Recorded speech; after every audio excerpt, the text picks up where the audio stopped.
আমি আজকে মাছ কাটবো। এটা আমাদের পুকুরের মাছ।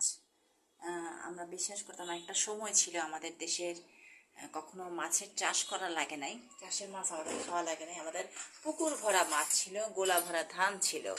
আমরা কারো ওপর নির্ভরশীল জাতি ছিলাম না। তো এই মাছ কাটতে কাটতে আপনাদের সাথে কিছু কথা বলতে চাচ্ছিলাম, গল্প করব।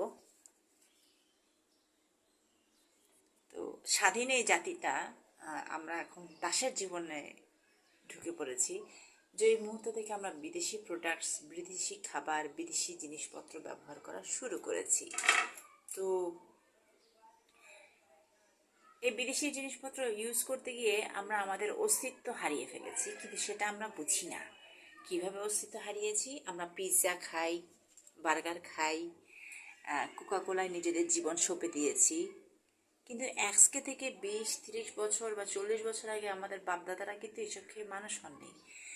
তারা মানুষ হয়েছেন ঘরের খাবার খেয়ে, ঘরে পড়াশোনা করে, ঘরের জিনিসপত্র হাতে বানানো পিঠা খেয়ে।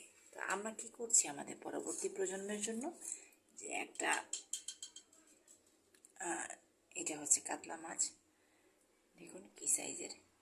তো এটাতে কতটুকু চাষের আছে এটা সঠিকভাবে আমি বলতে পারবো না, তবে এটা পুকুরের মাছ। যেটা বলছিলাম সেটা হলো, আপনি যখন আপনার নিজের নিয়ন্ত্রণ কোনো বিদেশির কাছে দিয়ে দেবেন, তখন সে বিদেশি আপনাকে চালাবে। যেমন বাংলাদেশ এর উপরে যে রিসেন্টলি একটা ট্যারিফ আসলো ব্যবসায়। এই ট্যারিফটা কেন আসছে? ট্যারিফটা এই কারণে আসছে, আমাদের নতজানু পররাষ্ট্রনীতি। নতজানু পররাষ্ট্রনীতিতে ও বলছে আমি করছি, কিন্তু আমরা যুক্তিসঙ্গতভাবে এই পররাষ্ট্রনীতিকে শক্তিশালী করতে পারিনি, নেগোসিয়েশন করতে পারিনি বলেই আমরা দাসের জীবনে দাসের জীবন গ্রহণ করেছি।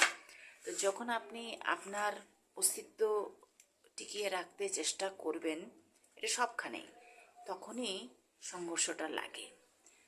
সংঘর্ষটা তখনই আসে যে আপনি আপনার অস্তিত্ব টিকিয়ে রাখতে চান, এবং আপনি চান আপনি যেই কালচারে মানুষ হয়েছেন সেই কালচার আপনার সন্তান, আপনার পরবর্তী বংশধর বড় হোক। তো এখন মাছ কাটতে কাটতেই বলছি, এটা আমার কাতলা মাছ কাটা হচ্ছে।